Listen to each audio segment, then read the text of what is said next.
Hai, selamat datang ke vlog Nij93. Saya Nick Senjawin dan pada hari ini saya akan membuat sebuah review ataupun rumusan ringkas tentang buku Injil bagi Free Thinker yang dituliskan oleh Michael Desmond dan diterbitkan oleh Momentum. Dan buku ini sebanyak 54 halaman. Dan buku ini adalah tentang bagaimana untuk menginjil mereka yang free thinker, ataupun dalam arti bahasa dia adalah pemikiran bebas, ya. Free thinker ini adalah mereka yang tidak percaya akan Tuhan, mereka yang hanya mengandalkan pemikiran-pemikiran dasar mereka, hanya mengandalkan pemikiran mereka sendiri.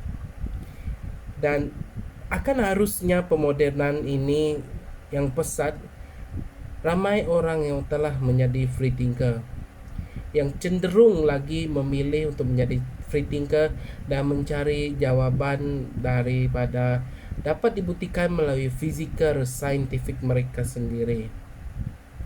Penulis ini seorang yang menetap di Jakarta selama 20 lebih tahun. Beliau tinggal di Jakarta dan melihat perubahan-perubahan di Jakarta, perubahan zaman di mana pemimpin gereja yang lemah dalam mendeteksi mereka yang free thinker. Di saat ramai anak muda yang meninggalkan gereja pada saat hari ini karena mereka telah berubah menjadi seorang free thinker, dan mereka berusaha untuk menarik kembali, ya, pihak gereja berusaha untuk menarik kembali anak-anak muda yang telah keluar dari gereja dan menjadi seorang free thinker. Dan juga penulis memberitahu bahwa Injil harus dikabarkan dan diajar untuk menjawab pertanyaan rohani anak-anak muda pada zaman sekarang. Dan jika tidak ada jawaban, anak-anak muda akan keluar dan mencari jawaban dari luar Alkitab, ya. Mereka akan mencari di luar Alkitab. Sebelum saya melanjutkan ulasan buku ini, lebih baik kita melihat di dalam Amsal 3 bagian yang kelima, ya. Firman Tuhan berbunyi, "Percayalah kepada Tuhan dengan sepenuh hatimu dan jangan mengandalkan pemikiranmu sendiri." Nah, di dalam firman Amsal 3 ayat yang kelima ini, Tuhan telah memberitahu kita supaya kita meletakkan pengharapan sepenuh hati kita kepada Tuhan. Dan jangan mengandalkan pemikiran-pemikiran duniawi, pemikiran daging kita untuk mencari keberadaan Tuhan, untuk mencari ketuhanan ataupun mencari jawaban untuk menjawab apa pertanyaan kita tentang ketuhanan, tentang kehidupan, tentang dosa, tentang kematian, apa semua itu. Nah, firman Tuhan ini mengajak kita supaya tidak mudah dengan mengandalkan akal fikiran kita sendiri. Tuhan berfirman berkata, letakkanlah pengharapan kita kepadanya. Nah, di dalam buku Injil Free Thinker ini, penulis menulis bahwa free thinker adalah mereka yang mengalami kekecewaan semasa mereka berada di dalam gereja. Mungkin mereka adalah seorang pelayan Tuhan tetapi tidak pernah dihargai. Mungkin mereka merasai belum cukup mendapatkan jawaban apa kehendak mereka di dalam pelayanan mereka. Nah, mulai hari demi hari, tahun berganti tahun, mereka mulai menjadi seorang free thinker atas dasar kekecewaan mereka. Kita tahu bahwa free thinker ini adalah bergantung akan dasar pemikiran, akan bergantungnya bukti-bukti saintifik yang dapat membuktikan pertanyaan mereka. Nah, dalam buku ini juga penulis mendapati bahwa orang free thinker ini adalah mereka yang hidup hanya bergantungkan kepercayaan mereka sendiri. Ulasan buku Injil bagi Free Thinker yang positif. Buku ini memberikan pandangan yang segar dan relevan tentang bagaimana gereja dapat menghadapi tantangan spiritual terkini yang dihadapi oleh orang-orang yang mengidentifikasikan diri mereka sebagai free thinker.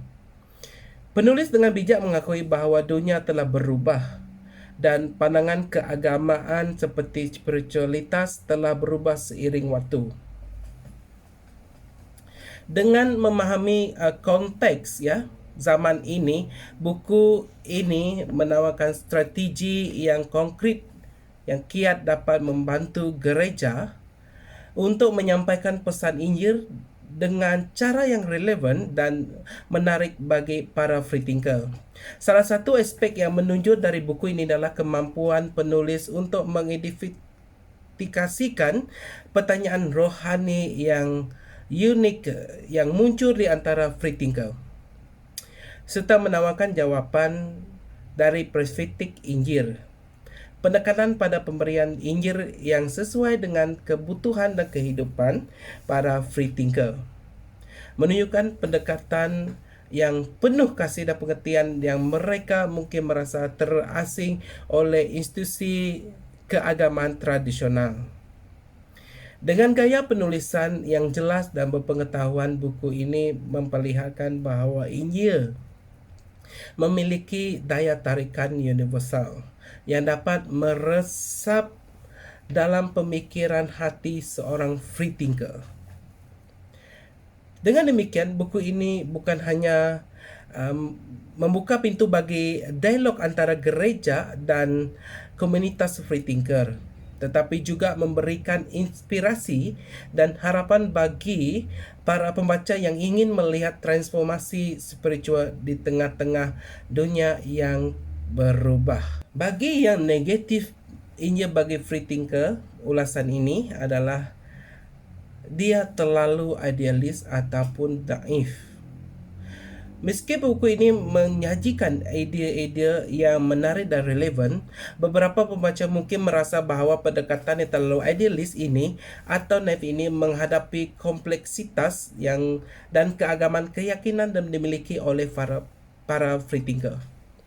Kurangnya analisa yang mendalam oleh penulis. Beberapa pembaca mungkin merasa bahawa buku ini kurang dalam memberikan analisa yang mendalam tentang sumber-sumber filosofi ataupun spiritual yang menjadi landasan pemikiran free thinker.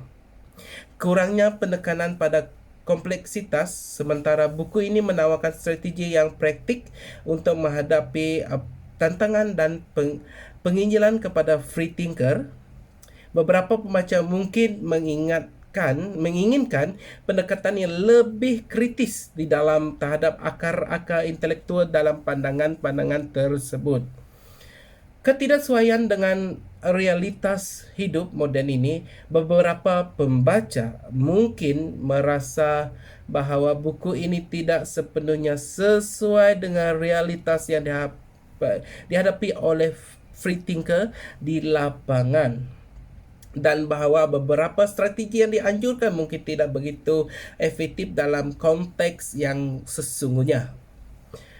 Kurangnya pemecahan permasalahan. Meski buku ini mengidentifikasikan tentang dalam menghadapi free thinker, beberapa pembaca mungkin merasa bahawa buku ini kurang dalam memberikan solusi yang konkret dan efektif untuk menghadapi tantangan tersebut.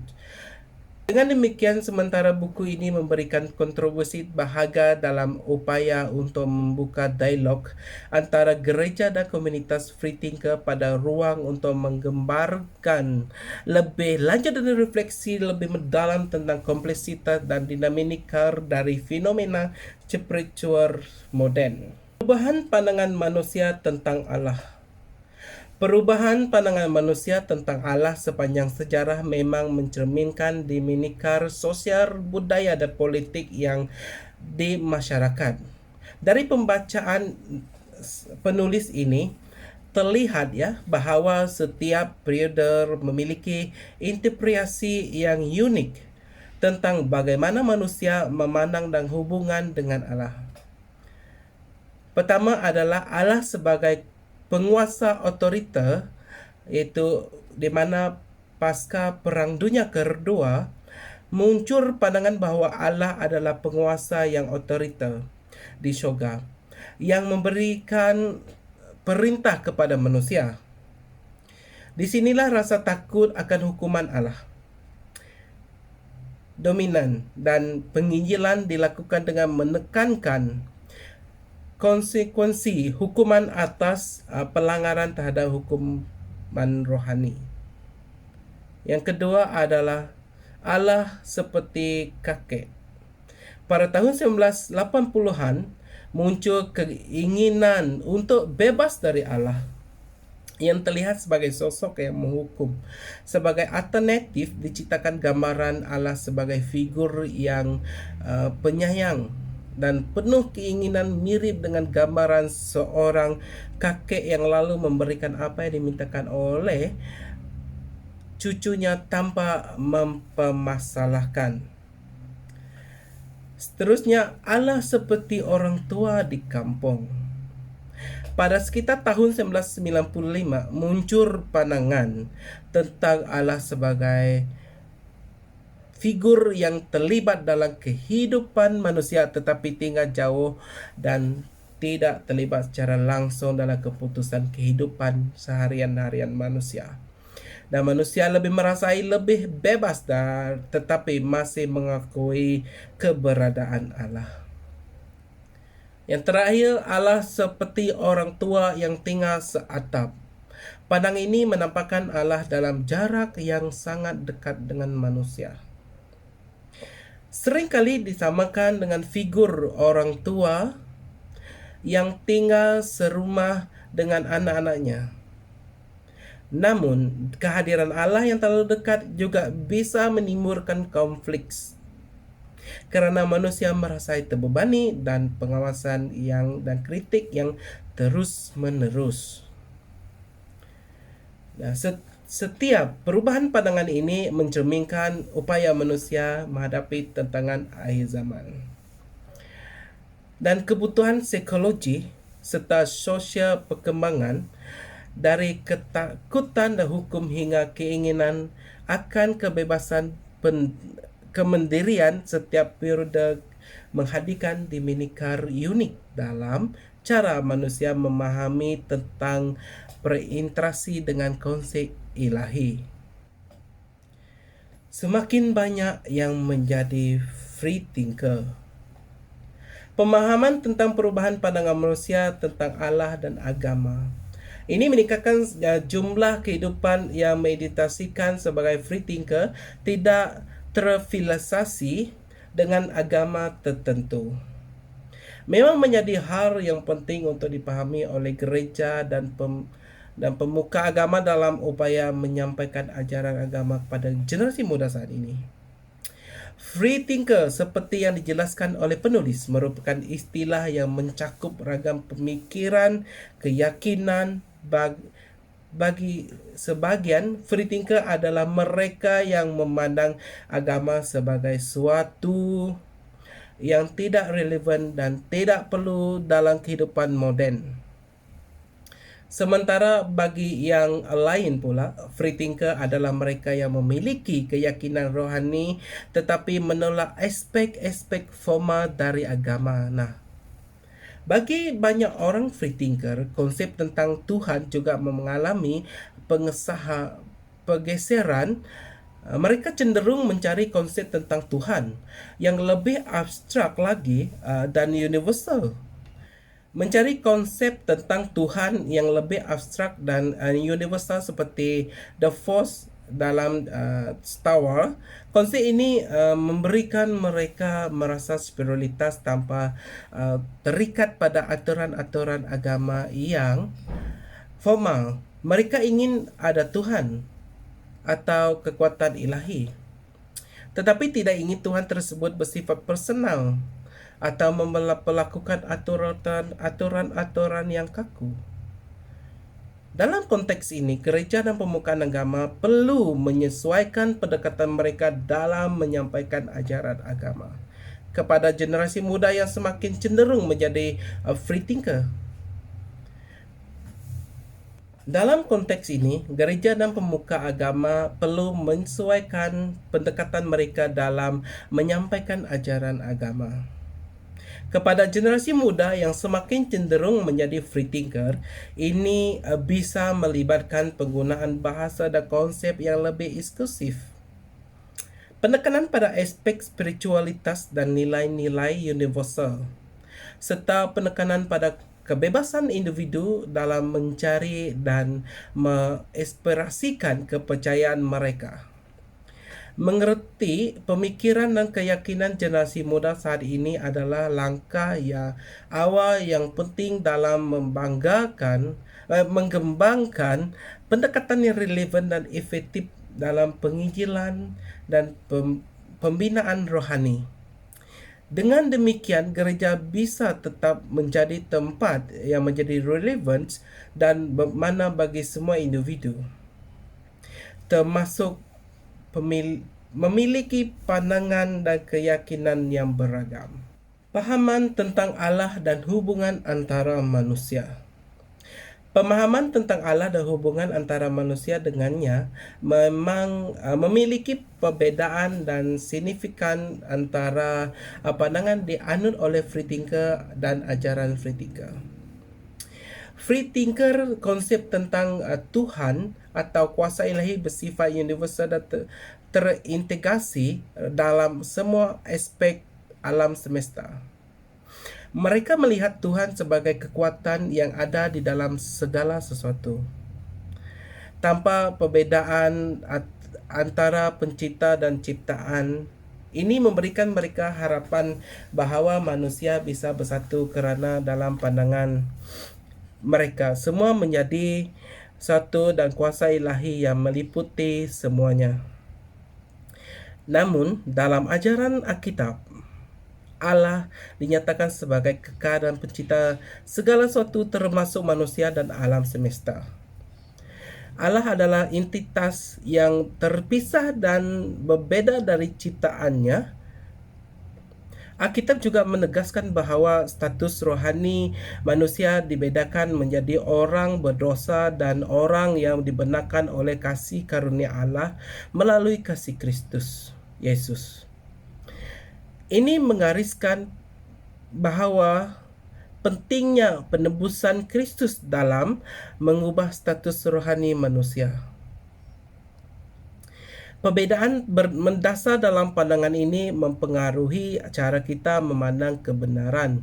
Bagi free thinker, kebenaran adalah relatif dan semua kepercayaan memiliki nilai yang sama. Namun dalam ajaran Alkitab, kebenaran adalah objektif dan ada benar serta ada yang salah. Mengingat perbedaan yang ada, kita tidak dapat menganggap bahawa semua kepercayaan itu benar. Seperti perumpamaan tentang gajah yang berbeza yang digunakan oleh free thinker untuk menggambarkan kebenaran, ya. Di mana seorang memegang belalai, dia ingat itu adalah kayu. Seorang memegang kaki, maka dia ingat itu adalah batu.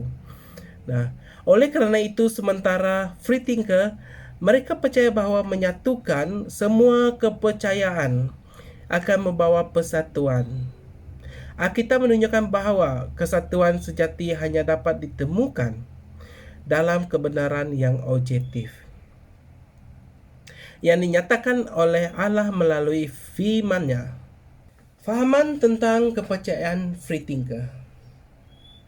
Berdasarkan pemahaman tentang kepercayaan free thinker yang telah disampaikan terhadap beberapa konsep penting perlu diperhatikan dalam konteks penyampaian Injil kepada mereka. Pertama adalah konsep transcendensi atau iminensi. Bagi free thinker, Tuhan tidak berkepribadian dan hadir dalam segala hal sebagai kuasa ilahi yang imanen. Oleh kerana itu, pendekatan ibadah dalam doa bagi mereka cenderung horizontal, ya, lebih kepada pengalaman bersama dan komunitas daripada pengalaman vertikal yang bersifat pribadi di dalam Tuhan. Ini menunjukkan bahawa penyampaian Injil perlu disesuaikan dengan pemahaman mereka tentang keberadaan Tuhan lebih berkait dengan pengalaman imanensi. Nah, tentang horizontal ini mereka hanya mendatar akan kepahaman mereka. Misalkan mereka bersyukur, ya, mereka mulai mengambil gambar dan menyebarkan dan berkongsi kepada orang lain, dan tidak seperti orang yang percaya, ya, yang vertikal. Mereka cenderung ataupun memilih untuk bersyukur kepada Tuhan. Kedua adalah konsep komunitas. Bagi free thinker menjadi tempat untuk merasakan kesatuan dalam keagamaan tanpa batasan agama.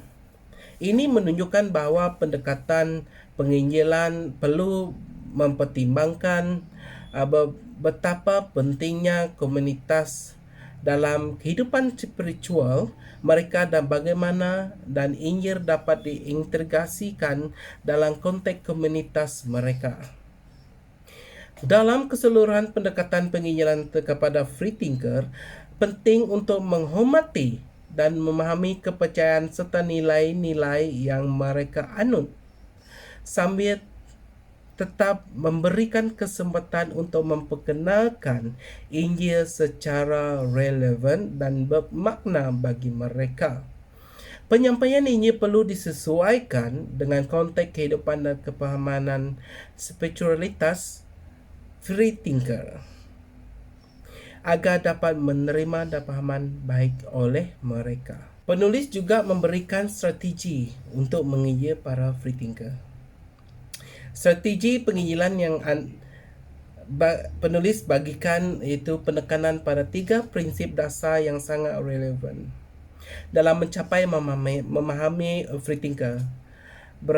Beritipasi dalam kehidupan mereka, memperlihatkan komunitas berbasis anugerah dan bukan hukum, dan menggunakan kesaksian pribadi untuk menyampaikan pesan Injil. Pertama iaitu berpartisipasi dalam kehidupan mereka. Pendekatan sangat dapat memberikan kerana menetapkan kita di dalam lingkungan yang akrab bagi free thinker. Melalui kegiatan seharian seperti hobi, pekerjaan atau cara sosial, kita memiliki kesempatan untuk membangunkan hubungan dan mengarahkan percakapan ke arah yang bermakna secara rohani. Menggunakan hobi dan kegiatan seharian orang free thinker sebagai titik awal kita untuk mengaitkan pesan Injil ke dalam konteks yang relevan bagi mereka. Bagi yang kedua pula, itu memperlihatkan komunitas berbasis atau berasaskan anugerah dan bukan hukum.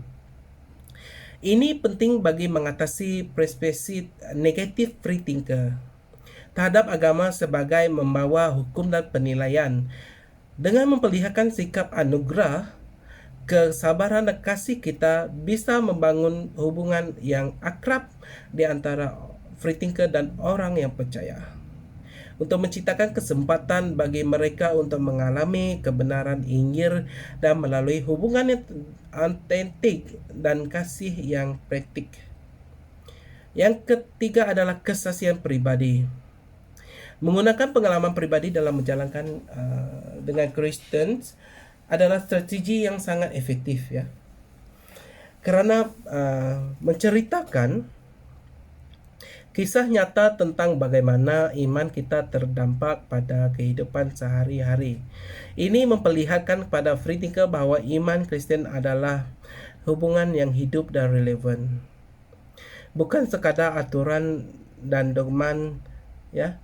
Kesaksian pribadi juga menciptakan kesempatan bagi mereka yang merenungkan pengalaman rohani secara pribadi untuk menghubungi dengan kehidupan mereka sendiri.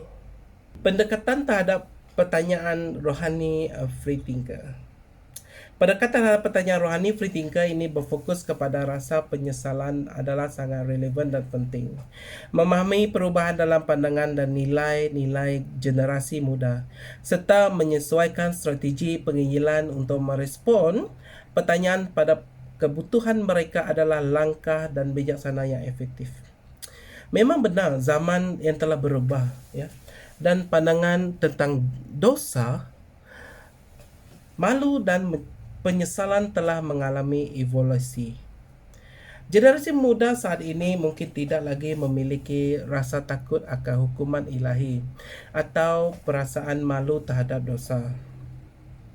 Bagi mereka, konsep dosa ini mungkin terasa usang atau tidak relevan. Oleh kerana itu, penting bagi kita sebagai penginjil untuk menyesuaikan pendekatan kita agar lebih relevan dan konteks pertanyaan rohani mereka. Ya, kita berfokus pada perasaan penyesalan adalah langkah yang tepat. Kerana ini adalah emosi yang mungkin dirasakan oleh banyak orang, terutama generasi muda ketika mereka menyadari bahawa harapan dan janji dunia seringkali tidak memuaskan.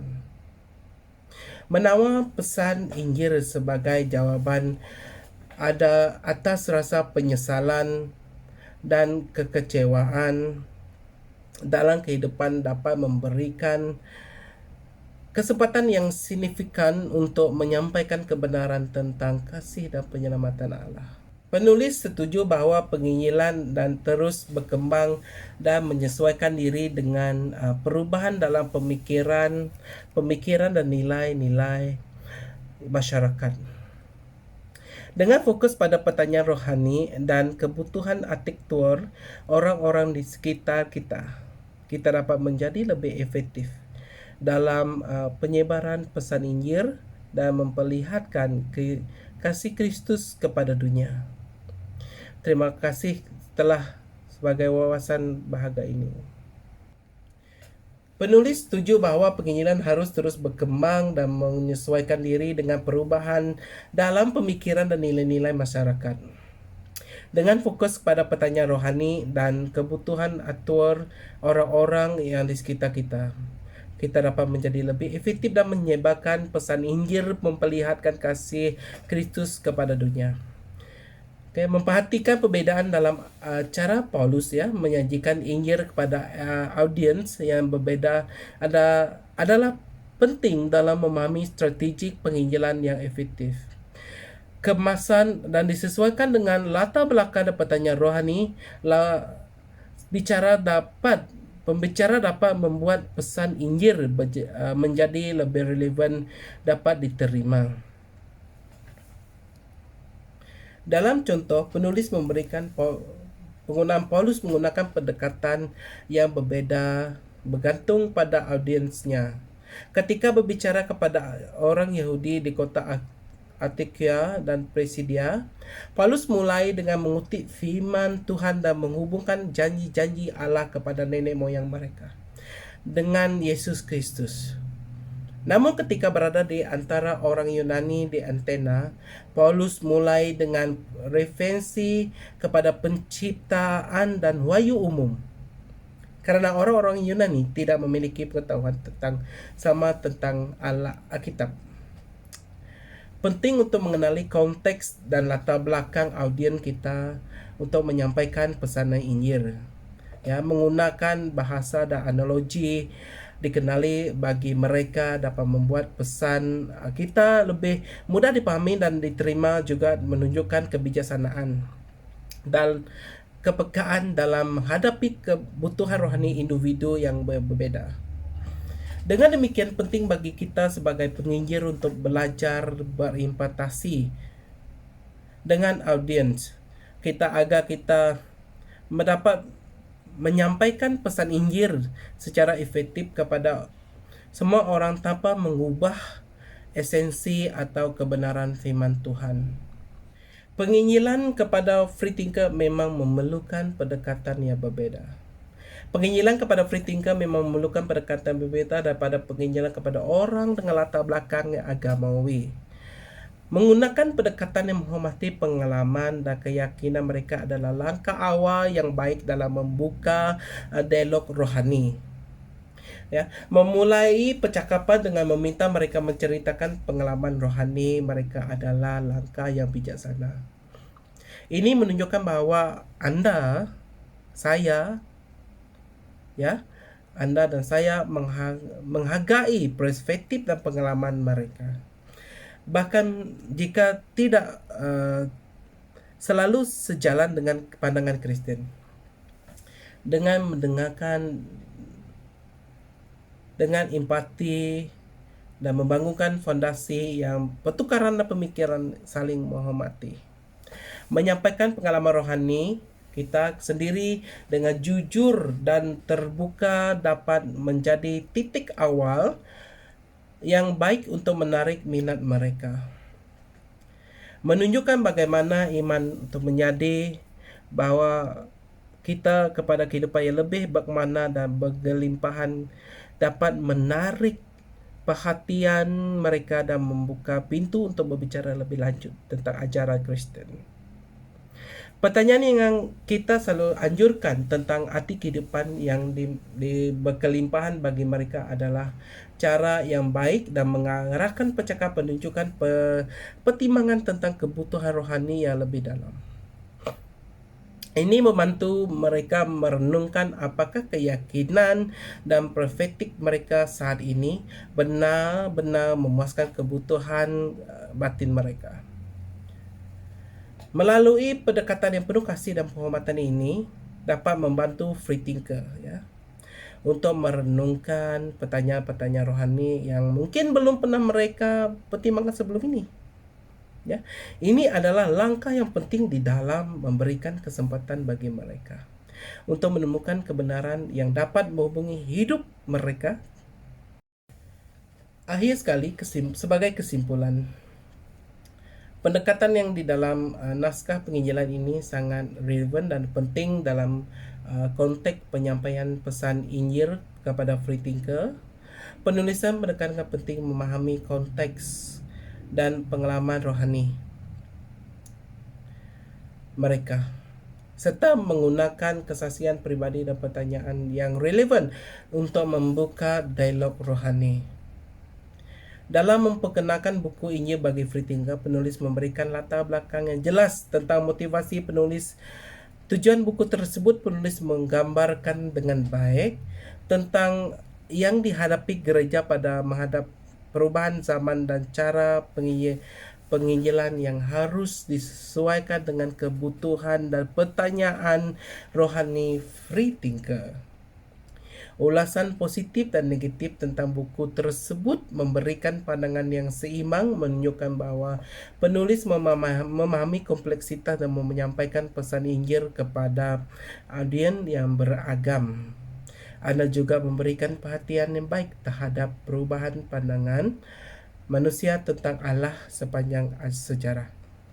Yang penting untuk dipahami dalam konteks penginjilan tentang free thinker dengan menggambarkan strategi yang relevan dengan pendekatan yang penuh kasih dan pengertian Anda dengan saya dan kita semua memberikan contoh yang kuat tentang bagaimana kita dapat membuka pintu bagi dialog rohani yang berarti dan bermakna bagi free thinker.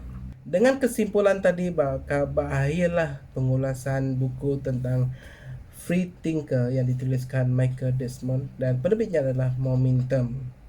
Tetap semangat, terus melayani, jadikan pelayanan sebagai satu kehormatan bukan beban, terus bakarkan api kebangunan rohani bagi kita. Salam kasih, Yesus Kristus mengasihi Anda. Shalom.